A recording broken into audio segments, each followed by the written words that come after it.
आप सभी का एक बार पुनः स्वागत है और परीक्षा से पहले रिवीजन की इस सीरीज़ में एक बहुत महत्वपूर्ण पीडीएफ फाइल और ये वीडियो आप लोगों के लिए है जिसमें एक एक नंबर के प्रश्न जो आपकी जानते हैं कि 30 प्रश्न आने वाले हैं। उन 3 प्रश्नों के उत्तर आपको यहाँ से मिलेंगे। 2 मॉडल पेपर हम हल कर चुके हैं बोर्ड के ब्लूप्रिंट के अनुसार। उन वीडियो को आप अवश्य देखें। उसमें जो एक एक नंबर के प्रश्न ले रखे हैं उन प्रश्नों को यहाँ मैंने शामिल नहीं किया। उसके अलावा एक एक नंबर के और कौन से महत्वपूर्ण प्रश्न हो सकते हैं, कौन से बिंदु हो सकते हैं जो आप लोगों को याद रखने हैं, उन प्रश्नों को भी देखेंगे और उनको याद कैसे करना है इसके बारे में भी हम चर्चा करेंगे। तो आप सब लोग बने रहिए। मुझे नहीं पता ये वीडियो 1 घंटे का बनेगा या आधे घंटे का, लेकिन मैं ये जानता हूँ कि आप इसको अंत तक देखेंगे तो कल प्रश्न जो आपका पेपर होगा तब आप महसूस करोगे कि सारी बातें आप लोगों ने हाल ही में अध्ययन किए, यहीं से इर्द गिर्द से आप लोगों के सारे प्रश्न निकलेंगे। बस रुकना नहीं है, 2 दिन लगातार तन्मयता के साथ में अध्ययन करना है। मैं अक्सर कहता हूँ कि आंधी क्या है तूफान मिले, आंधी क्या है तूफान मिले, चाहे जितने व्यवधान मिले, बढ़ना ही अपना काम है, बढ़ना ही अपना काम है। हम नई चेतना की धरा, हम अंधेरे में उजियारा, हम उस प्यार के झोंके हैं जो हरले जग का दुख सारा। चलना है पथ पर शूल मिले तो क्या, पथ पर अंगारे जले तो क्या, जीवन में कहाँ विराम है, बढ़ना ही अपना काम है, बढ़ना ही अपना काम है। मैं सुरेंद्र सिंह राजपुरोहित, व्याख्याता राजनीति विज्ञान, एक बार फिर से आपका हार्दिक स्वागत और अभिनंदन करता हूं। इसकी पीडीएफ आपको टेलीग्राम ग्रुप में मिलेगी। टेलीग्राम ग्रुप में नहीं मिले तो मेरे मोबाइल नंबर लिख रखे हैं, या व्हाट्सएप मैसेज करें, मैं आप लोगों को भेज दूंगा। एक बार इसकी आप रीडिंग कर लेना और एक बार इसको समझ लीजिए। बिना समझे इस पीडीएफ से आपको कोई मतलब नहीं रहेगा, क्योंकि इसको मैंने अपने हिसाब से बना रखी है, तो आपको ये वीडियो अंत तक देखना जरूरी है। आइए चर्चा करते हैं शीत युद्ध के दौर। पहले पार्ट में से एक एक नंबर के क्या महत्वपूर्ण प्रश्न बन सकते हैं। पहला प्रश्न, पहला जो बिंदु है, क्यूबा मिसाइल संकट के समय क्यूबा के राष्ट्रपति थे फिदेल कास्त्रो। आप जानते हैं 1961 में अमेरिका से आक्रमण करने की आशंका हुई थी सोवियत संघ रूस को। सोवियत संघ रूस के उस समय जो राष्ट्रपति थे वो थे निकिता खुश्चेव और अमेरिका के राष्ट्रपति थे John F Kennedy. Cuba missile संकट 1962 का, इस बात को ध्यान रखना है। तो क्यूबा मिसाइल संकट के समय 3 देशों के राष्ट्रपति के आपको नाम ध्यान रखने हैं। फिदेल कास्त्रो क्यूबा के, निकिता खुश्चेव सोवियत संघ रूस के और अमेरिका के राष्ट्रपति थे जॉन एफ कैनेडी। मित्र राष्ट्र, द्वितीय विश्व युद्ध के दौरान मित्र और धुरी राष्ट्र थे। तो मित्र राष्ट्र में कौन कौन से देश थे? अमेरिका, सोवियत संघ, ब्रिटेन और फ्रांस उनका नेतृत्व कर रहे थे, जबकि धुरी राष्ट्रों का नेतृत्व जर्मनी, इटली और जापान। कुछ बातें बहुत सामान्य हैं, कुछ बातें काफी महत्वपूर्ण हैं। प्रथम विश्व युद्ध 1914 से 18 के बीच में हुआ था, आप जानते हैं, और द्वितीय विश्व युद्ध 1939 से 1945 के बीच में हुआ था।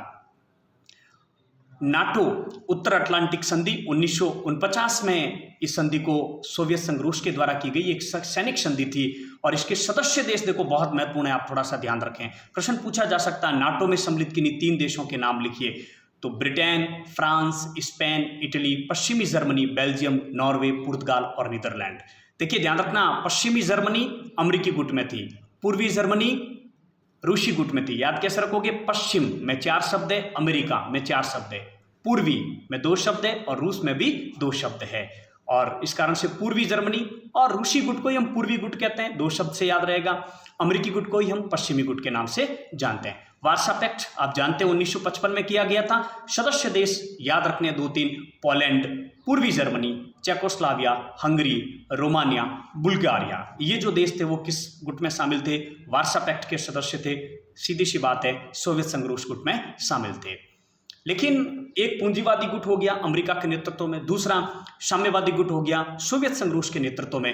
लेकिन नव स्वतंत्र देश जो किसी भी गुट में शामिल नहीं होना चाहते थे, उन्होंने अपना एक नया आंदोलन चलाया, गुट निरपेक्ष आंदोलन। पहले भी चर्चा कर चुका हूं, बहुत महत्वपूर्ण प्रश्न है। एक तरफ सदस्य देश, एक तरफ देश देंगे और एक तरफ उनके संस्थापक देंगे। इनके हम कह सकते हैं कि उनके राष्ट्राध्यक्ष या शासनाध्यक्ष के नाम होंगे। तो भारत के थे पंडित नेहरू, गुट निरपेक्ष आंदोलन के जनक कहा जाता है पंडित जवाहरलाल नेहरू को। दूसरा देश था मिस्र और मिस्र के शासक थे नासिर। इन्होंने स्वेज नहर का राष्ट्रीयकरण किया था और इसी कारण से 1956 में संघर्ष हुआ था। ब्रिटेन ने मिस्र पर आक्रमण भी किया था, जिसकी भारत ने आलोचना भी की थी। अगला गुट निरपेक्ष आंदोलन का महत्वपूर्ण देश युगोस्लाविया और इसके मुखिया थे जोसेफ ब्राज टिटो। आप ऐसे याद रखिए, नेहरू, नासिर, टिटो। इंडोनेशिया के राष्ट्रपति थे उस समय सुकार्नो, ये इंडोनेशिया के प्रथम राष्ट्रपति थे। और बांडुंग सम्मेलन जो 1955 में हुआ था उसके ये आयोजक थे। देखिए बांडुंग सम्मेलन में गुट निरपेक्ष आंदोलन की नींव रखी गई थी। एक बात एकदम क्लियर कर देना चाहता हूं, बांडुंग सम्मेलन 1955 में हुआ था। आपकी किताब में दे रखा है कि गुटनिरपेक्ष आंदोलन के संदर्भ में 1956 में इन सदस्य देशों के बीच में चर्चा हुई। वो एक अलग बात हो गई, 1956 दे रखा, लेकिन बांडुंग सम्मेलन 1955 में हुआ था। और यहाँ गलत प्रिंट है, छाना या घाना है, घाना घाना मैं लिख देता हूं आप लोगों के, ताकि दिक्कत नहीं हो। यहाँ ये घाना है, ऐसे घाना। तो घाना के जो राष्ट्रपति है वो थे वाने एनक्रुमा। तो इस प्रकार से अब देखिए, इन सभी देशों के मैं संस्थापक आप लोगों को याद करवाता हूं, कैसे याद रखना। भारत के नेहरू याद रहेंगे, मिस्र र है तो नासिर र है, Yugoslavia टीटो, Yugoslavia टीटो, Indonesia Sukarno, Indonesia Sukarno, और घाना के वाने एनक्रुमा। ये पांचों देशों के राष्ट्राध्यक्ष आप लोगों को याद रखने हैं। आपसे प्रश्न पूछा जाएगा, गुटनिरपेक्ष आंदोलन के संस्थापक सदस्य देश कौन से थे? सदस्य एक तरफ देश दिए जाएंगे, एक तरफ उनके संस्थापक दिए जाएंगे। आपसे प्रश्न ये भी पूछ ले, गुटनिरपेक्ष आंदोलन संस्थापक देशों के नाम लिखिए, तब भी आपको इस प्रकार से लिखना है। अगला बहुत महत्वपूर्ण प्रश्न है, सिएटो और सेंटो, ये दोनों अमेरिका की संधियां थी। सिएटो 1954 और सेंटो 1955। आप कहोगे बड़ा कंफ्यूज वाला मुद्दा है, कैसे याद रहेगा? तो देखिए, 54-55 तो हमें याद रहेगा, लेकिन 54 में कौन सी संधि हुई और 55 में कौन सी हुई, इसको कैसे याद रखें? तो जरा बहुत ध्यान से देखिए, बहुत ध्यान से आप लोग देखिए। यहाँ ए है इसमें, और यहाँ बीच में क्या है? एन। बाकी सब सेम है, ए और एन का फर्क है। सिएटो सेंटो, अंग्रेजी वर्जन में भी पेपर आता है तो ABCD में पहले आता है, तो पहले कौन सी संधि हुई? सिएटो, यानी कि ए वाली, और एन बाद में आता है तो बाद में कौन सी संधि हुई 1955 में? सेंटो। तो इस प्रकार से ये चीज आप लोगों को याद रह जाएगी।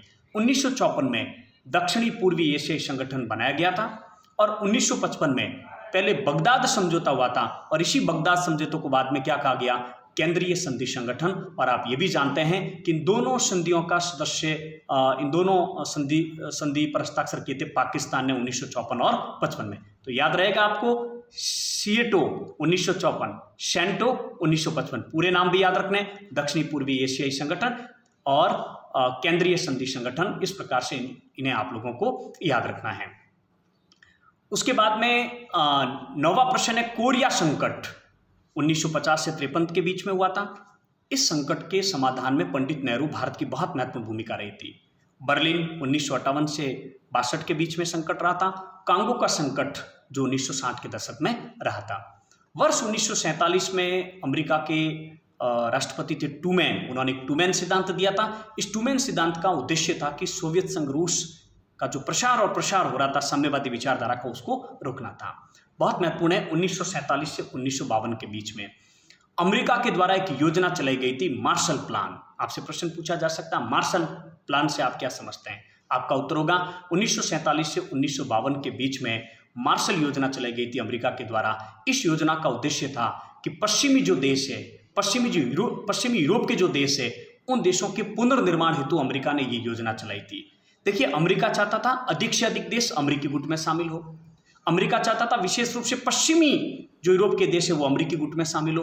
अतः पश्चिमी यूरोप के देशों का आर्थिक सहयोग किया मार्शल योजना के द्वारा। उन देशों को लालच दिया गया कि आप यदि हमारे गुट में शामिल होंगे तो हम आप लोगों का आर्थिक विकास करेंगे। तो अमेरिका द्वारा चलाई गई पश्चिमी देशों के पुनर्निर्माण की जो योजना थी उसको हम कहते हैं मार्शल प्लान। 1954 में 17वीं समानांतर रेखा द्वारा वियतनाम विभाजन जेनेवा समझौता पर हस्ताक्षर हुए।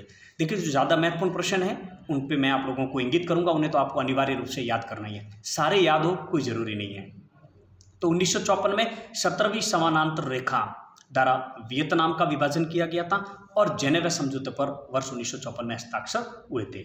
1961 में क्यूबा में अमेरिका द्वारा प्रायोजित बे ऑफ पिंक्स आक्रमण की बात आती है। तो 1961 में क्यूबा पर ही अमेरिका ने आक्रमण की एक योजना थी। 1961 में सोवियत संघ रूस को इसकी भनक लगी और 1962 में दोनों देशों के जहाजी बेड़े आमने सामने हुए, तब हुआ था क्यूबा मिसाइल संकट। आपसे पूछा जाता है क्यूबा मिसाइल संकट कब का है? 1962 आपका उत्तर होना चाहिए। ये बातें हो चुकी है। 1961 में बर्लिन की दीवार खड़ी की गई, 1990 में बर्लिन की दीवार को पूर्वी जर्मनी के लोगों ने गिरा दिया था। 1968 में चेकोस्लोवाकिया में सोवियत संघ ने हस्तक्षेप किया था। 1972 में राष्ट्रपति निक्सन ने चीन का दौरा किया था, अमेरिका के राष्ट्रपति थे। 1990 में जर्मनी का एकीकरण हुआ था। 1991 में सोवियत संघ का विघटन हो गया था और शीत युद्ध समाप्त हो गया था। आप जानते हैं 25 दिसंबर 1991 को अंतिम राष्ट्रपति सोवियत संघ के मिखाइल गोर्बाचेव ने राष्ट्रपति पद से त्यागपत्र दे दिया और सोवियत संघ का विघटन हो जाता है। प्रथम गुट निरपेक्ष सम्मेलन पूछा जाए, देखिए मैं बहुत दबाव देके इस बात को कह रहा हूं, यदि आपसे पूछा जाए कि गुट निरपेक्ष आंदोलन का प्रथम शिखर सम्मेलन कब और कहां हुआ, आपका उत्तर होगा 1961 में बेलग्रेड, जो कि यूगोस्लाविया में है, और इसमें 25 देशों ने भाग लिया था। 120 देश वर्तमान में इसके सदस्य और 17 इसके पर्यवेक्षक देश है। तो ये पहले पार्ट के महत्वपूर्ण प्रश्नों की कड़ी हम चर्चा कर रहे हैं। 20वां बिंदु है 1972 में संयुक्त राष्ट्र संघ के व्यापार और विकास से संबंधित एक सम्मेलन हुआ और उस सम्मेलन का नाम था United Nations conference on trade and development अक्टांड। वापिस सुनिए, 1972 में यूएनओ के व्यापार और विकास से संबंधित एक सम्मेलन हुआ, United Nations conference on trade and develop अक्टांड। ये जो सम्मेलन हुआ था, इस सम्मेलन में एक रिपोर्ट प्रस्तुत की गई थी, उसका शीर्षक था towards a new trade policy for development. Towards a new trade policy for development ये रिपोर्ट प्रस्तुत की गई थी। अब कॉन्सेप्ट क्लियर करता हूं।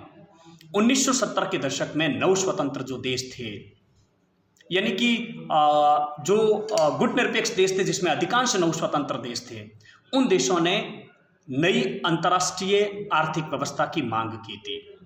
अतः उनकी मांग को मानते हुए संयुक्त राष्ट्र संघ के द्वारा वर्ष 1972 में एक सम्मेलन किया गया। उस सम्मेलन में towards a new trade policy for development से शीर्षक से एक रिपोर्ट प्रस्तुत की गई। और कल हमने बात की थी कि नव अंतर्राष्ट्रीय व्यवस्था के तहत नव स्वतंत्र देशों की 4 मांगें क्या थी, उसके बारे में भी हम चर्चा कर चुके हैं। कुछ संधियां हैं, हालांकि काफी टफ है इनको याद करना, फिर भी थोड़ा बहुत देखना पड़ेगा क्योंकि छोटे छोटे प्रश्न ज्यादा आएंगे, तो हमें उन सभी बिंदुओं की तरफ चर्चा करनी होगी जो आने लायक है। सीमित परमाणु परीक्षण संधि, जिसको LTBT के नाम से जाना जाता है, 5 अगस्त 1963 में इसके ऊपर हस्ताक्षर हुए और 10 अक्टूबर 1963 को यह प्रभावी हुई। इस पर हस्ताक्षर हुए मॉस्को में। अमेरिका, ब्रिटेन और सोवियत संघ ने इस संधि पर हस्ताक्षर किए और इस संधि का उद्देश्य था वायुमंडल, बाहरी अंतरिक्ष और पानी में परमाणु परीक्षण नहीं किए जाएंगे। अर्थात सीमित परमाणु परीक्षण कर सकते हैं, लेकिन वो सीमित हो, वायुमंडल, बाहरी अंतरिक्ष और पानी में नहीं हो। इस हेतु एक संधि की गई थी, सीमित परमाणु परीक्षण संधि 1963 के अंदर 5 अगस्त को की, 10 अक्टूबर को ये लागू हुई थी। दूसरा है सामरिक अस्त्र परिसीमन वार्ता SALT I, 26 मई 1972 से इस पर हस्ताक्षर हुए और 3 अक्टूबर 1972 को ये लागू हुई। तो 72 में ये हस्ताक्षर हुए और 72 में ही लागू हुई। इतनी दिनांक नहीं पूछी जाएगी, वर्ष थोड़ा सा ध्यान रखना है। सामरिक अस्त्र परिसीमन वार्ता 2 यानी SALT II 18/6/1979 को ये प्रभावी हुई यानी लागू हुई थी। तो ये थी 1972, ये 1979। फिर है सामरिक अस्त्र न्यूनीकरण संधि यानी START I, 31 जुलाई 1991 को ये लागू हुई।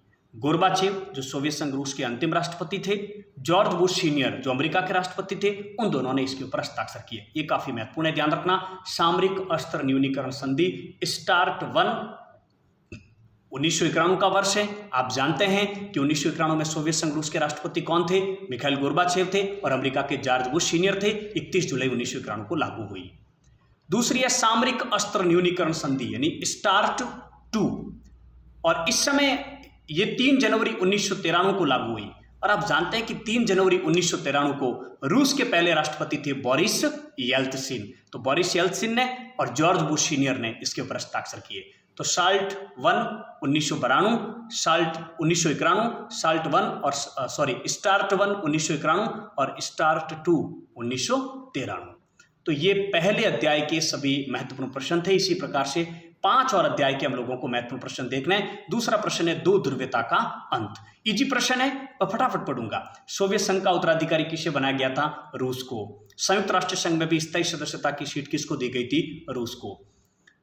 सोवियत संघ रूस के विघटन के बाद में जो नव स्वतंत्र जो नए राज्यों का निर्माण हुआ था, उन देशों ने स्वतंत्र राज्यों का राष्ट्रकुल का निर्माण किया, कॉमनवेल्थ ऑफ इंडिपेंडेंट स्टेट्स का गठन किया था। तो ध्यान रखना, पूर्व सोवियत संघ के सदस्य देश जो सोवियत संघ रूस से पृथक हो गए, वो स्वतंत्र हो गए, उन्हें स्वतंत्र राज्यों के राष्ट्रकुल यानी कॉमनवेल्थ ऑफ इंडिपेंडेंट स्टेट्स का गठन किया और वो सब उनके सदस्य बने थे। जून 1990 में रूस की संसद ने सोवियत संघ से स्वतंत्रता की घोषणा की। सोवियत संघ रूस की संसद का नाम था ड्यूमा, और जून 1990 में रूसी जो संसद थी उसने सोवियत संघ से अपनी स्वतंत्रता की घोषणा कर दी। यानी रूस भी सोवियत संघ रूस का एक क्या था, गणराज्य था। तो रूसी संसद ने 1990 में अपनी स्वतंत्रता की घोषणा की। बहुत इजी है, जून 1991 में बोरिस येल्त्सिन रूस के प्रथम राष्ट्रपति बने। बोरिस येल्त्सिन के नेतृत्व में ही जो है सोवियत संघ रूस का जो आंदोलन हुआ था, जिसका नेतृत्व बोरिस येल्त्सिन ने किया था।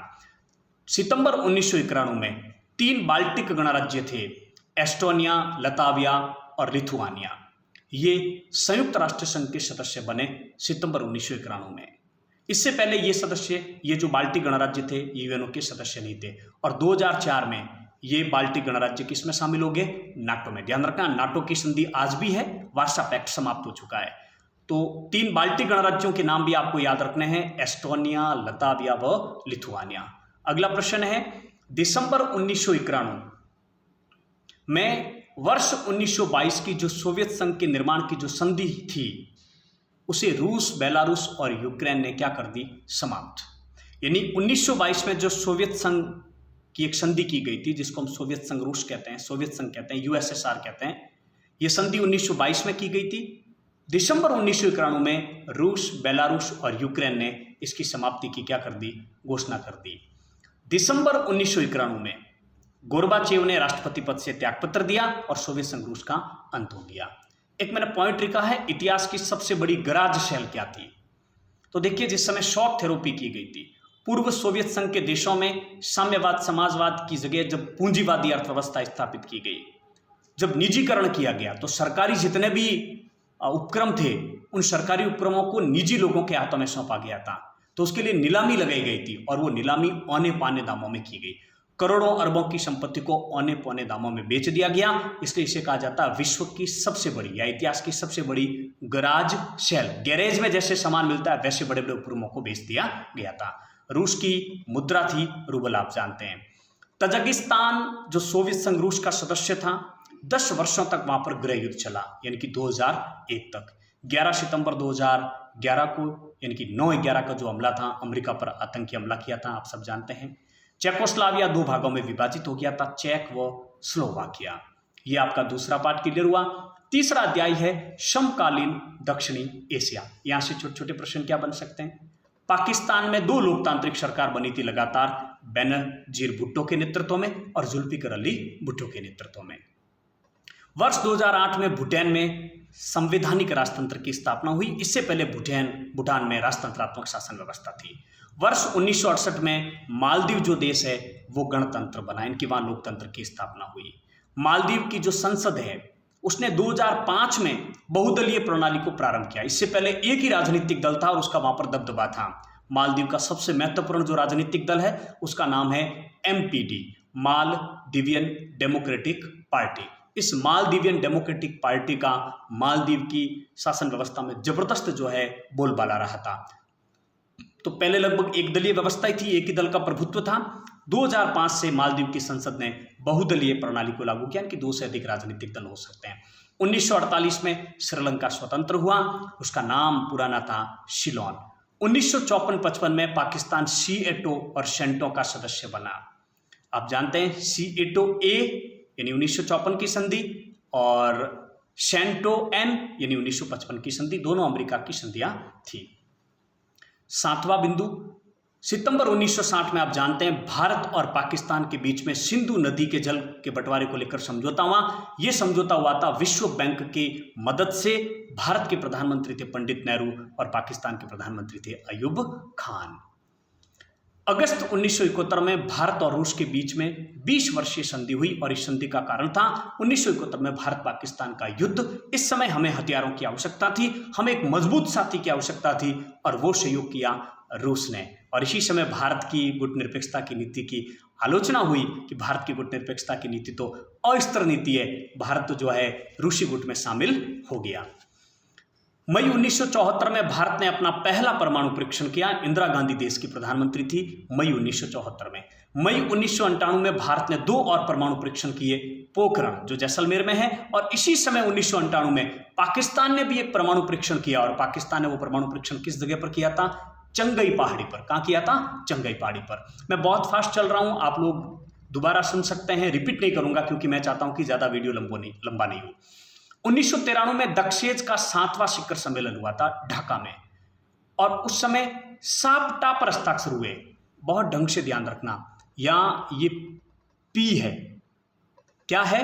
पी है, SAPTA, साप्टा।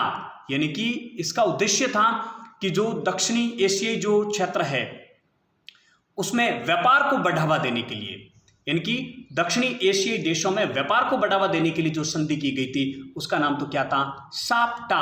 पी, एफ नहीं है, ध्यान रखना। कौन सी है? पी, साप्टा। तो साप्टा की संधि हुई थी 7वें शिखर सम्मेलन में वर्ष 1993 में दक्षेज के। दिसंबर 1996 में फरक्का संधि हुई भारत और बांग्लादेश के बीच में गंगा नदी के जल के बंटवारे को लेकर। भारत पाकिस्तान के बीच अब तक 4 युद्ध हो चुके हैं। 1947-48 में कबीलाई जाति ने जम्मू कश्मीर पर आक्रमण किया। आप जानते हैं कि कश्मीर के कुछ हिस्से पर अधिकार कर लिया गया। आज भी वो कश्मीर पाकिस्तान के पास में है, उसे POK कहा जाता है, पाक अधिकृत कश्मीर, उसे आज़ाद कश्मीर कहा जाता है। आपने मुन्ना भाई यदि फिल्म देखी है तो उसमें सलमान खान वहां पर जाते हैं, आज़ाद कश्मीर का उसमें थोड़ा सा सीन भी है। दूसरा युद्ध 1965 में कच्छ के रण को लेकर पाकिस्तान ने हमारे भारत पर आक्रमण किया। भारत ने मुंह तोड़ जवाब दिया, भारत की जीत हुई। 10 जनवरी 1966 यानी 1966 में ताशकंद समझौता हुआ था कोशीगन की मध्यस्थता से। भारत के प्रधानमंत्री थे लाल बहादुर शास्त्री और पाकिस्तान के प्रधानमंत्री थे अयूब खान। देखिए, सिंधु नदी जल समझौता हुआ तब भी अयूब खान थे, और ताशकंद समझौते में भी कौन थे? पाकिस्तान के अयूब खान थे। ये जो ताशकंद समझौता है ये सोवियत संघ रूस में उज्बेकिस्तान की राजधानी ताशकंद में हुआ था, इसलिए इसको ताशकंद समझौते के नाम से जाना जाता। आपको याद क्या रखना? भारत पाकिस्तान युद्ध 1965 किसके कारण? कच्छ के रण को लेकर। कब हुआ? 1965। ताशकंद समझौता कब हुआ? 10 जनवरी 1966। किस किस के बीच में हुआ? लाल बहादुर शास्त्री और अयूब खान। 1971 में तीसरा युद्ध हुआ। बांग्लादेश की मुक्ति के लिए हमने पाकिस्तान के साथ में युद्ध लड़ा 1971 में। 3 दिसंबर से 16 दिसंबर तक ये युद्ध चला था 1971 में। 16 दिसंबर को पाकिस्तान की सेना ने आत्मसमर्पण किया, और उस दिन हम मनाते हैं कौन सा? विजय दिवस। 3 जुलाई 1972 को शिमला में इस युद्ध के बाद में समझौता हुआ, जिसे शिमला समझौते के नाम से जाना जाता है।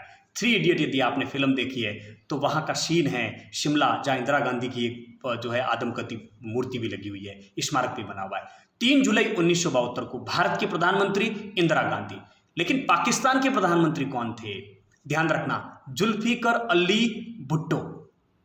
क्योंकि जब बांग्लादेश में ये विद्रोह हुआ था उस समय तो याया खान थे जो सैनिक शासक थे, उसके बाद उनको हटा दिया गया और वहां पर जुल्फिकर अली भुट्टो लोकतांत्रिक शासक बने थे। उनके बीच और इंदिरा गांधी के बीच में समझौता हुआ था। चौथा युद्ध हुआ 1999 में, कारगिल युद्ध।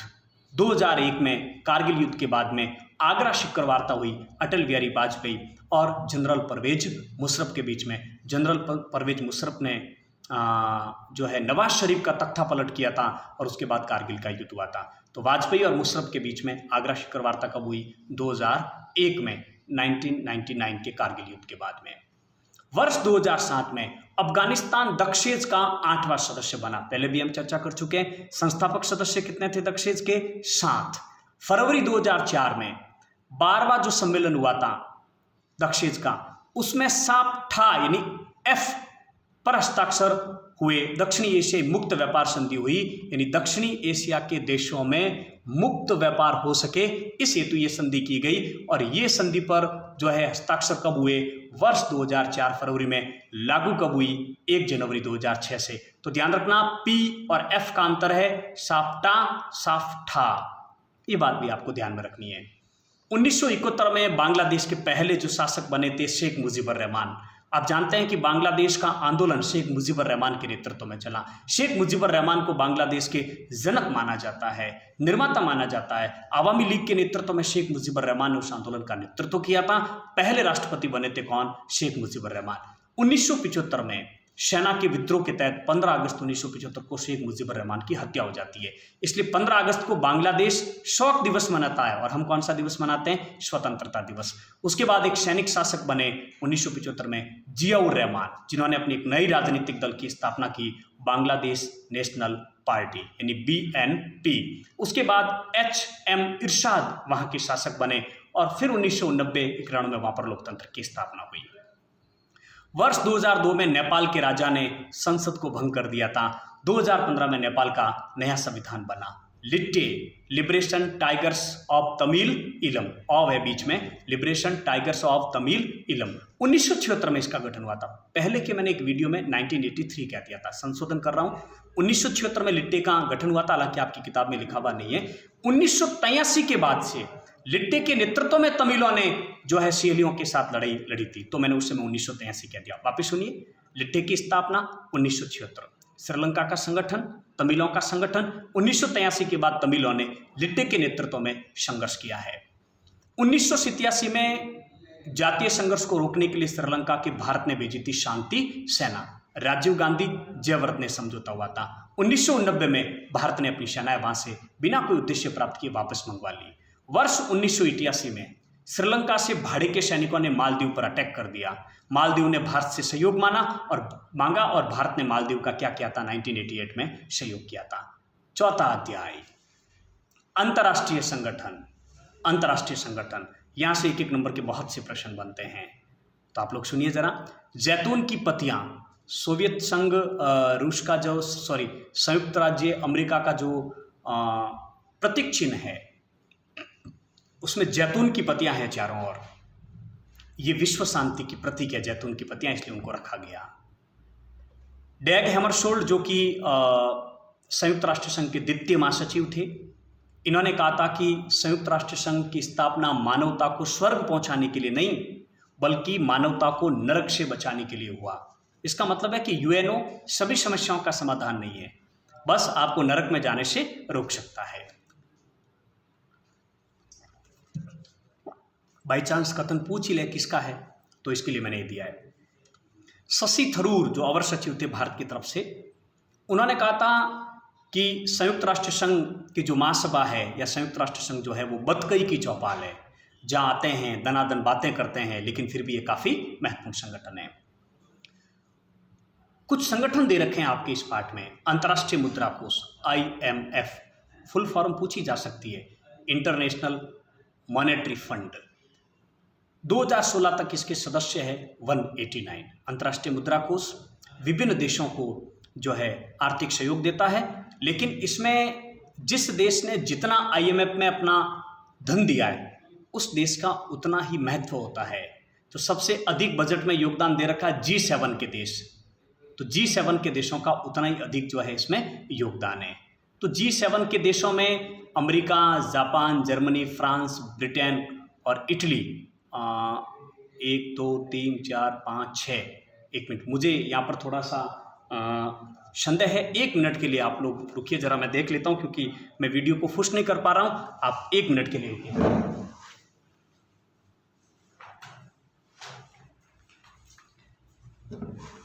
तो ये वीडियो आपके लिए काफ़ी महत्वपूर्ण हो सकता है, थोड़ा सा तन्मयता से आप लोग पढ़िए।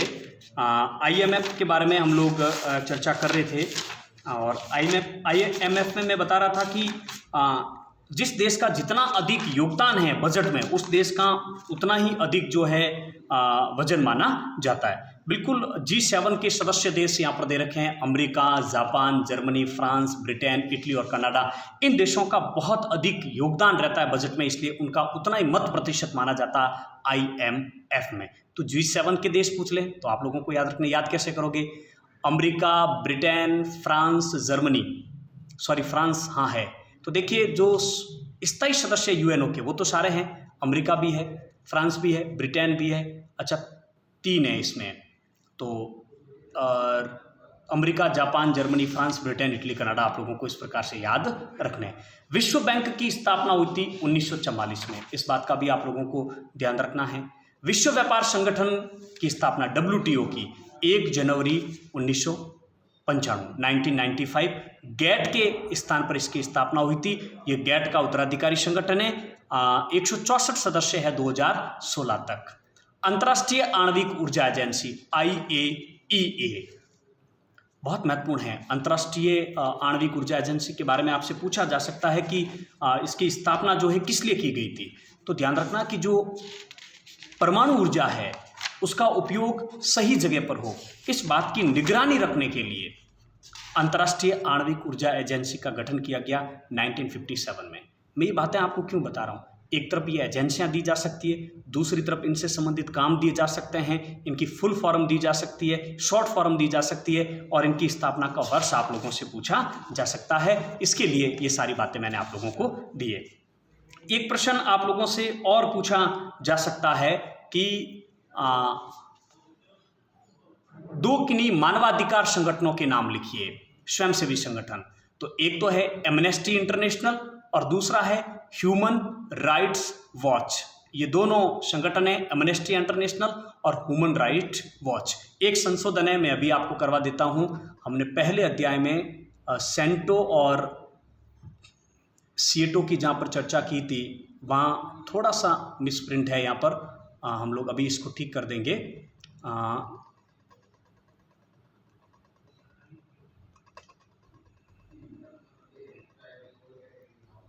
अभी 1 सेकेंड है, थोड़ी सी दिक्कत हो रही है। ये जो है एस नहीं है, सी है। क्या है? सी है, सेंटो, SENTO। और जबकि पहला वाला है SEATO। ये थोड़ी सी प्रिंटिंग में मिस्टेक हो गई थी, तो आप लोग सुधार करें। पहले मैंने बताया था सेंटो, एस की जगह क्या है? सी है। तो मेरे हिसाब से आप लोगों का संशोधन हो गया होगा कि यहाँ जो एस है उसकी जगह आपको क्या करना है? सी करना है, सेंटो। वैसे हिंदी में भी लिखा हुआ है, आप लोगों की दिक्कत नहीं होनी चाहिए। खैर, वापस संयुक्त राष्ट्र संघ वाले अध्याय में चल रहे हैं। कैसा लगा ये वीडियो, कैसे लगे ये प्रश्न आप लोग कमेंट्स बॉक्स में अवश्य बताएं। कक्षा 12 के विद्यार्थियों तक इसे अवश्य शेयर करें। और पेपर अभी हम आपके सामने एक और वीडियो लेके आएंगे इसके बाद में, जिसमें स्वतंत्र भारत की राजनीति के छोटे छोटे प्रश्न हो। एक और वीडियो लेके आएंगे जिसमें बचे हुए लघुतरात्मक प्रश्न हैं। अभी इस वीडियो के बाद आपको 2 वीडियो और मिलेंगे और एक आपका जब पेपर हो जाएगा उसके बाद में पेपर का हल भी आप लोगों के सामने प्रस्तुत करेंगे। अटलांटिक चार्टर पर हस्ताक्षर किए थे अगस्त 1944 में रूजवेल्ट और चर्चिल ने। तो ये बात भी आप लोगों को ध्यान में रखनी है कि रूजवेल्ट और चर्चिल के द्वारा 1944 में अटलांटिक चार्टर पर हस्ताक्षर किए गए थे। संयुक्त राष्ट्र संघ की स्थापना का ये प्रारंभिक कदम था। याल्टा सम्मेलन हुआ था फरवरी 1955 में, जिसमें रूजवेल्ट, चर्चिल और स्टालिन ने भाग लिया था। देखिए, इनका क्रम पूछा जा सकता है। एक तरफ दे देंगे आपको अटलांटिक चार्टर, नंबर 2 पे दे देंगे याल्टा सम्मेलन, 3 पे दे देंगे सैन फ्रांसिस्को सम्मेलन और 4 पे दे देंगे यूएनओ की स्थापना। इनको क्रम में करने का पूछा जा सकता है, तो आपको ध्यान रखना है। यूएनओ की स्थापना 24 अक्टूबर 1945, आप सब जानते हैं। इस दिन संयुक्त राष्ट्र संघ दिवस भी मनाते हैं। सैन फ्रांसिस्को सम्मेलन 2 महीने तक चला था, अप्रैल और मई में 1945 में। याल्टा सम्मेलन, यहाँ वर्ष गलत दे रखा है, याल्टा सम्मेलन फरवरी 1945 होना चाहिए। तो ये भी मैं आप लोगों के संशोधन करवा दूंगा। हालांकि मैं जो PDF भेजूंगा उसमें आप लोगों के ये संशोधन हो जाएगा, आपको दिक्कत नहीं है। तो यहाँ फरवरी 1945 है। क्या है? फरवरी 1945 है। प्रिंटिंग में कुछ मिस्टेक हो सकती है, कुछ त्रुटियां हो सकती है, आप लोग अपने स्तर पर भी सुधार कर सकते हैं। 1945 है ये, 55 नहीं है, ठीक है ना। तो ये छोटी छोटी कुछ त्रुटियां रहे तो आप लोगों को उसमें सुधार करना है। मानव है, त्रुटियां हो सकती है, फिर भी बहुत कम गलतियां हैं, इस बात का भी आप ध्यान रखें। तो याल्टा सम्मेलन फरवरी 1945, सैन फ्रांसिस्को सम्मेलन अप्रैल मई 1945, संयुक्त राष्ट्र संघ की स्थापना 24 अक्टूबर 1945 और सबसे पहले अटलांटिक चार्टर पर हस्ताक्षर अगस्त 1944। तो सबसे पहले अटलांटिक चार्टर, फिर याल्टा सम्मेलन, फिर सैन फ्रांसिस्को सम्मेलन, फिर यूएनओ की स्थापना। ये प्रश्न पूछा जा चुका है एनसीईआरटी में एक बार कि संयुक्त राष्ट्र संघ का उत्तराधिकारी संगठन कौन सा है? तो लीग ऑफ नेशन यानी राष्ट्र संघ का उत्तराधिकारी संगठन है यूएनओ, संयुक्त राष्ट्र संघ। वापिस सुनिए, लीग ऑफ नेशन यानी राष्ट्र संघ का उत्तराधिकारी संगठन कौन सा है? यूएनओ, संयुक्त राष्ट्र संघ। 1920 में राष्ट्र संघ की स्थापना की थी, राष्ट्र संघ असफल हुआ और बाद में 1945 में संयुक्त राष्ट्र संघ की स्थापना हुई। यूएनओ के संस्थापक सदस्य 51 और वर्तमान में 193 वर्ष 2011 में हो गए थे। स्थायी सदस्य है 5, पांचों के नाम आप सबको याद होंगे, अमेरिका, ब्रिटेन, फ्रांस, चीन और रूस। ये पांचों देश 1945 में परमाणु शक्ति संपन्न थे, इसलिए इनको वीटो का पावर दिया गया, सुरक्षा परिषद के स्थायी सदस्य बनाए गए। अब देखिए, थोड़ी सी डिफिकल्ट लगेगी, जटिल आप लोगों को जरूर लगेगी, लेकिन याद होता है तो कीजिए, नहीं हो तो भी ज्यादा कोई डरने की बात नहीं है। यूएनओ की एजेंसियों के प्रश्न आपसे पूछे जा सकते हैं। क्या क्या प्रश्न पूछा जा सकता है? संयुक्त राष्ट्र संघ की किन्हीं 2 एजेंसियों के नाम लिखिए, तो 2 तो आपको याद होनी चाहिए। और क्या पूछा जा सकता है? एक तरफ इन एजेंसियों के शॉर्ट फॉर्म हो सकती है, सामने इनका पूरा नाम हो सकता है। तो ये दोनों चीजें आप लोगों को ध्यान में रखनी है। सबसे पहले बात करते हैं WHO, वर्ल्ड हेल्थ ऑर्गेनाइजेशन यानी विश्व, यहाँ भी थोड़ी सी मिस्टेक हो सकती है, विश्व स्वास्थ्य संगठन है ये। जैसे आज सुबह इस पीडीएफ को तैयार किया गया था, उसके बाद इसको प्रिंट करवाया गया था, तो काफ़ी समय भी इसमें लगा, सही ढंग से जांच करने में भी दिक्कत रही। तो यहाँ विश्व व्यापार की जगह क्या है? विश्व स्वास्थ्य संगठन। मैं अभी संशोधन कर देता हूँ, विश्व स्वास्थ्य संगठन। यहाँ क्या आएगा? स्वास्थ्य संगठन, विश्व स्वास्थ्य संगठन। आप लोग समझ गए होंगे, मैं इसमें संशोधन कर लूँगा पीडीएफ के अंदर। तो WHO यानी कि वर्ल्ड हेल्थ ऑर्गेनाइजेशन, विश्व व्यापार संगठन। उसके बाद UNDP यानी United Nations development programme, United Nations development programme यानी संयुक्त राष्ट्र विकास कार्यक्रम। फिर है UNHRC, पहले R है फिर C है, United nation human rights commission यानी संयुक्त राष्ट्र संघ। ह्यूमन राइट्स का मतलब होता है मानवाधिकार आयोग। यह है UNHCR, C पहले है, United Nations high commission for refugee, R का मतलब रिफ्यूजी, शरणार्थी। रिफ्यूजी एक फिल्म भी बनी हुई है, यानी संयुक्त राष्ट्र संघ शरणार्थी उच्चायोग।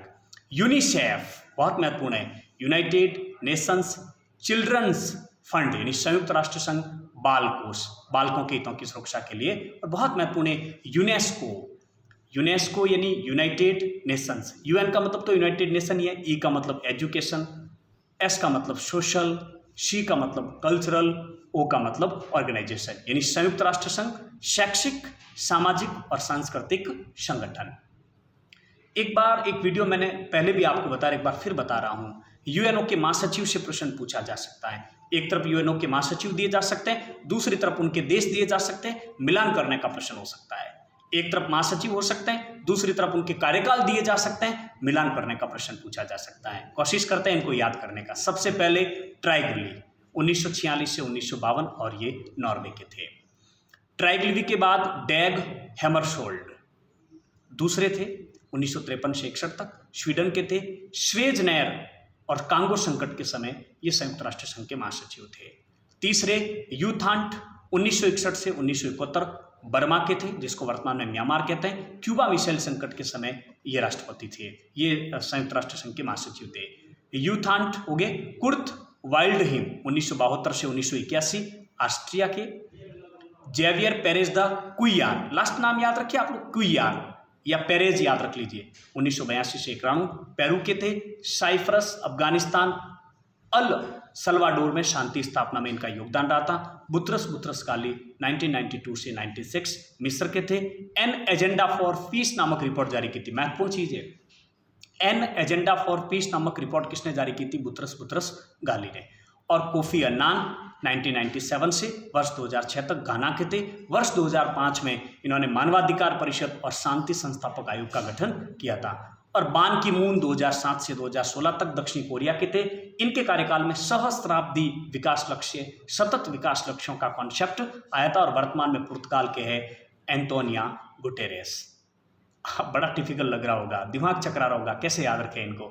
चलो एक बार इनको थोड़ा सा याद करने की हम लोग कोशिश करते हैं। देखिए ट्राइगली आपको याद रहेगा। नंबर 2 आप याद रखिए डॉग, डैग एमरसॉल्ट मतलब डॉग।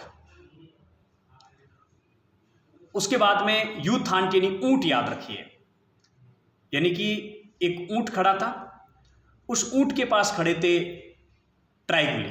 तो सबसे पहले ट्राइगुली मरुस्थल की दौरों में खड़ा है और दूर एक ऊंट खड़ा है। दूसरा नंबर हो गया ट्राइगुली धोरे में खड़े और एक तरफ खड़ा है यानी कि डैग यानी डॉग यानी कुत्ता। एक तरफ ट्राइगुली खड़ा है, एक तरफ खड़ा है डॉग हैमरसॉल्ट यानी कुत्ता। यूथांट 3 नंबर पे, ट्राइगुली के पास कौन खड़ा है? ऊंट खड़ा है। कुर्तवाइल्डहीम यानी कि ट्राइगुली ने कुर्ता पहना। क्या पहना? कुर्ता पहना। फिर क्या किया? पेरेज पहनी। फिर क्या किया? ब्रश किया, बुत्रस यानी ब्रश किया। फिर क्या किया? कॉफी पी और उसके बाद में मून की तरफ देखने लगा। गुटर यानी गुटरेस मून की तरफ देखने लगा। तो इस प्रकार से सारे आपको क्रम से याद रह सकते हैं। याद कैसे क्यों करना है?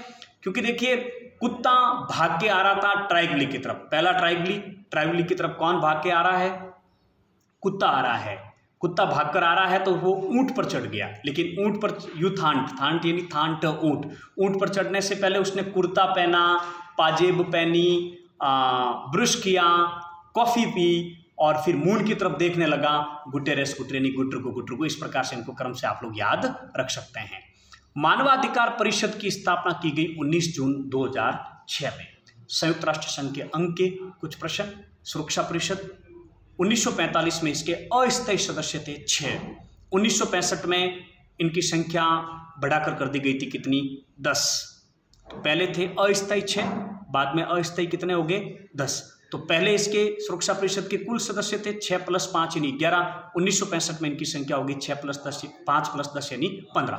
कार्यकाल कितना है अस्थायी सदस्यों का? 2 वर्ष। स्थायी सदस्यों का कोई कार्यकाल नहीं होता क्योंकि वो तो स्थायी सदस्य होते हैं। वो कितने हैं संख्या में? 5। कुल हो गए 5 + 10 यानी 15।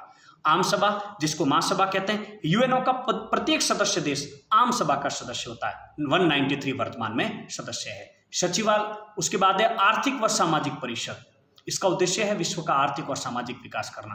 कार्यकाल कितना? 3 वर्ष का। कुल सदस्य कितने? 54। 18 सदस्य इनकी 2/3 सदस्य प्रति 1 वर्ष बाद में उनका कार्यकाल पूरा होता है। 18 सदस्य नए आ जाते हैं।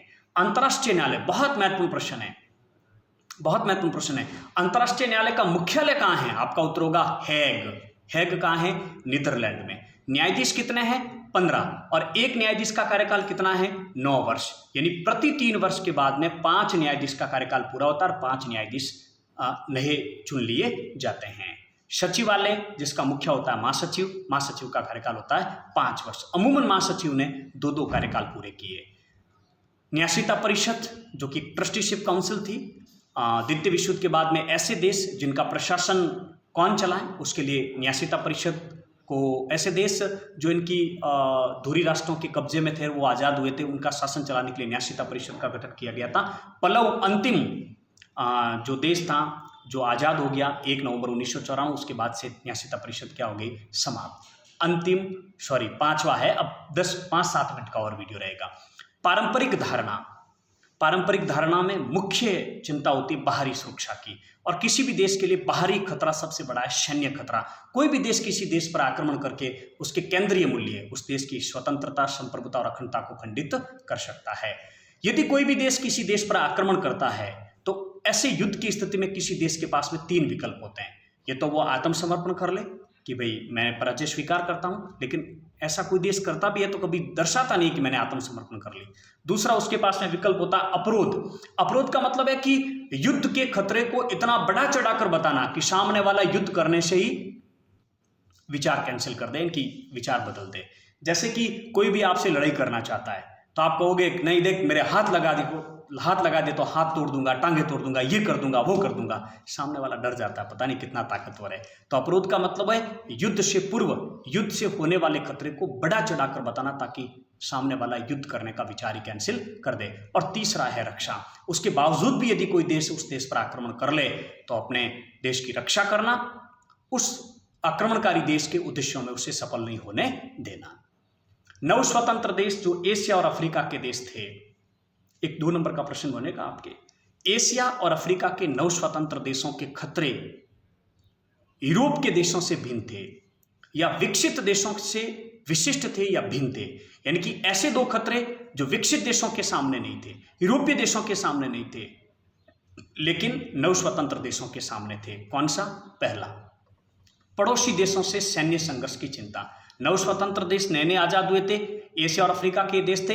इन सभी देशों को इस बात की चिंता थी कि कभी भी पड़ोसी देश हमारे ऊपर क्या कर सकता है? आक्रमण। लेकिन क्या विकसित देशों को इस बात का भय था कि कोई पड़ोसी देश हमारे ऊपर आक्रमण कर देगा? नहीं, क्योंकि वो ताकतवर देश थे, उनको बाह्य आक्रमण की कोई चिंता नहीं थी। दूसरा, अंदरूनी सैन्य संघर्ष की चिंता। 9 स्वतंत्र देशों के भीतर कई प्रकार के जातीय, सांप्रदायिक, कई प्रकार के गृह युद्ध की स्थिति बनने की चिंता थी, लेकिन विकसित देशों में किसी प्रकार के सैन्य संघर्ष, अंदरूनी सैन्य संघर्ष, आंतरिक किसी प्रकार की उनके पास चुनौती नहीं थी, क्योंकि वो सभी देश विकसित थे, शिक्षित थे, तो अंदरूनी संघर्ष नहीं हो रहा था। BWC 1972 जैविक हथियार संधि, बायोलॉजिकल वेपन्स कन्वेंशन, अंग्रेजी में 155 देशों ने हस्ताक्षर किए। इसके ठीक 20 वर्ष बाद में, देखिए पहले बी आएगा और फिर क्या आएगा? C। तो पहले जैविक और फिर रासायनिक, BC, वो 72, ये 92। रासायनिक हथियार संधि, केमिकल वेपन्स कन्वेंशन, 181 देशों ने हस्ताक्षर किए। उसके ऊपर 155 से अधिक, इसके ऊपर 181, 181। 1972 में एंटी बैलिस्टिक मिसाइल संधि की गई, ABM। एंटी बैलिस्टिक मिसाइल संधि के तहत इन बड़ी महाशक्तियों को अपनी सुरक्षा के लिए कुछ हथियारों को रखने की अनुमति प्राप्त हो गई थी। SALT 1 की बात कर चुके हैं, SALT 2 की बात हो गई, START 1 की हो गई, START 2 की बात हो चुकी है। NPT परमाणु अप्रसार संधि 1968 की थी। 1 जनवरी 1967 से पहले जिन्होंने परमाणु हथियार प्राप्त कर लिए वो परमाणु हथियार प्राप्त नहीं कर सकते थे। 1970 में ये लागू हुई, 25 वर्षों के लिए इसको बढ़ाया गया, फिर अनिश्चित काल के लिए बढ़ा दिया गया था। पूरा नाम अंग्रेजी में न्यूक्लियर नॉन प्रोलीफेरेशन ट्रीटी 1960 या 8 होगा। मैड काउ बीमारी ब्रिटेन में आई थी 1990 के अंदर, पशुओं की बीमारी थी। ये 1 नंबर का बहुत महत्वपूर्ण प्रश्न है। रवांडा एक देश है, यहाँ खंडा लिखा गया गलती से, इसमें संशोधन कर देते हैं। इस देश का नाम है रवांडा। तो रवांडा एक देश है और उस देश में एक जनजाति है हुतू। इस हुतू जनजाति ने एक सप्ताह में तुत्सी जनजाति के 5 लाख लोगों को मार डाले। कौन सी जनजाति? तुत्सी, तू आधा त और शी, तुत्सी जनजाति के 5 लाख लोगों को मार डाला। बहुत महत्वपूर्ण प्रश्न रहेगा। कौन सा देश? रवांडा। कब? 1994। किस जाति ने किस जाति को मारा? हुतू जनजाति ने तुत्सी जनजाति को मारा। इसमें कंफ्यूज आप लोगों को नहीं होना है। अंतिम पाठ केवल 2-3 मिनट की बात है। पर्यावरण और प्राकृतिक संसाधन 1972 क्लब ऑफ रोम एक समूह था, उसने लिमिट्स टू ग्रोथ नाम की शीर्षक से एक पुस्तक प्रकाशित की जिसमें पर्यावरण के खतरों से लोगों को सचेत किया। 1992 में रियो डी जेनेरिया पृथ्वी सम्मेलन हुआ, ये ब्राजील में 170 देशों ने भाग लिया। 1987 में अवर कॉमन फ्यूचर बर्कलैंड एक रिपोर्ट छपी जिसमें भी खतरे बताए गए। 1959 में अंटार्कटिक संधि, एक तरफ वर्ष दिए जा सकते हैं, एक तरफ इनसे संबंधित बातें दी जा सकती है। 1987 में प्रोटोकॉल मॉन्ट्रियल न्यायाचार हुआ। 1991 में अंटार्कटिका पर्यावरण न्यायाचार हुआ। UNFCCC वर्ष 1992 में United Nations framework convention on climate change, ये एक प्रकार का कार्यक्रम था जिसके तहत पर्यावरण संरक्षण के कार्य हुए। 1992 1997 में क्योटो प्रोटोकॉल जापान के क्योटो शहर में, वर्ष 2002 में भारत ने हस्ताक्षर किए। 2001 में भारत ने ऊर्जा संरक्षण अधिनियम लाया ताकि पर्यावरण प्रदूषण को रोका जा सके, नवीकरणीय संसाधनों से ऊर्जा प्राप्त हो, ये उद्देश्य था। फिलीपींस में बहुराष्ट्रीय कंपनी जिसका नाम था, ऑस्ट्रेलिया की बहुराष्ट्रीय कंपनी थी वेस्टर्न माइनिंग कॉरपोरेशन, इसके खिलाफ आंदोलन किया था फिलीपींस में लोगों ने, क्योंकि ये बहुराष्ट्रीय कंपनी खनन का काम करती थी और खनिज उत्पादन से बहुत अधिक प्रदूषण होता है, तो पर्यावरण संरक्षण का एक आंदोलन था। फिलीपींस में बहुराष्ट्रीय कंपनी काम कर रही थी वेस्टर्न माइनिंग कॉरपोरेशन, जिसका विरोध किया गया था। विश्व का पहला बांध विरोधी आंदोलन किस देश में हुआ था? ऑस्ट्रेलिया में फ्रैंकलिन नदी और फ्रैंकलिन नदी के आसपास के क्षेत्र को बचाने के लिए बांध विरोधी आंदोलन हुआ था। सऊदी अरब सबसे बड़ा तेल उत्पादक देश है, दूसरा इराक है। नदी जल विवाद जॉर्डन और यारमुक नदी के जल के बंटवारे को लेकर इजराइल, सीरिया और जॉर्डन देश में युद्ध हुआ या संघर्ष हुआ। अंत में मूलवासी, जिन्हें भारत में आदिवासी कहा जाता है, भारत में अनुसूचित जनजाति भी हम कहते हैं, एसटी के नाम से भी जानते हैं, पनामा नहर के पूर्व में कुना नाम है इन जनजातियों के। इसके अलावा चिले में मापुशे नाम की जनजातियां पाई जाती है, जिन्हें आदिवासी कहते हैं। 1975 में world council of indigenous people का गठन हुआ। संयुक्त राष्ट्र संघ ने इसको संयुक्त राष्ट्र संघ की परामर्शदायी परिषद का दर्जा दिया। ये मूलवासियों के हितों की सुरक्षा करने वाला एक संगठन है। 1975 में world council of indigenous people का गठन हुआ था। तो आप सब लोग अंत तक इस वीडियो में बने रहे, उस हेतु आप सभी का बहुत बहुत आभार, बहुत बहुत अभिनंदन। आप सभी का एक बार पुनः बहुत बहुत धन्यवाद। आभार। कक्षा 12 के विद्यार्थियों तक इसे अवश्य पहुंचाएं और अगले वीडियो के लिए आप लोग तैयार रहें। पीडीएफ प्राप्त करने के लिए टेलीग्राम से जुड़े, टेलीग्राम से नहीं जुड़ सकते हैं तो 9252043821 पर आप लोग व्हाट्सएप मैसेज करें, मैं आप लोगों को पीडीएफ भेज दूंगा। ये पीडीएफ लगभग शाम को भेज पाऊंगा, इसमें कुछ संशोधन भी करवाने हैं। दूसरे मॉडल पेपर की पीडीएफ आंसर सहित आज शाम को आप लोगों को टेलीग्राम ग्रुप में उपलब्ध करवा दी जाएगी। एक बार फिर से आप लोग पढ़ते रहिए। धन्यवाद।